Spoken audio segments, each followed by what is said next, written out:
நம்மை விட்டு ஒண்ணு போகுது அப்படின்னா துக்கம் மட்டும் படாதீங்க, சந்தோஷப்படுது. ஆமென்.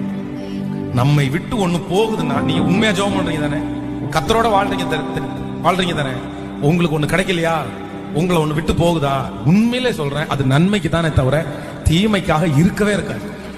நீங்க 1000 நேசிக்கலாம், நீங்க 1000 விரும்பலாம், நீங்க உங்களுக்கு ரொம்ப பிடிச்சதா இருக்கலாம், நீங்க பெரிய கற்பனை கோட்டை கட்டலாம், இதுதான் என் வாழ்க்கைக்கு கர்த்தர் கொடுத்த ஆதாரம்னு நீங்க நினைக்கலாம், அதை குறிச்சு நீங்க பெரிய திட்டத்தை எல்லாம் போட்டு வைக்கலாம். ஆனா அது உங்களுக்கு கிடைக்கலையா, ஐயோ நான் இவ்வளவு திட்டம் போட்டு வச்சிருந்தேனே, நான் இவ்வளவு யோசனை, பட் எனக்கு எப்படி கிடைக்காம போகும், எனக்கு கிடைக்கலையே அப்படின்னு நீங்க நினைக்காதீங்க. உங்களுக்கு கிடைக்காதது உங்களுக்கு நன்மை, உங்களுக்கு கிடைக்க போவதுதான் உங்களுக்கு ஆசீர்வாதம். அதுதான் ஆண்டவர் உங்களுக்காக வச்சது.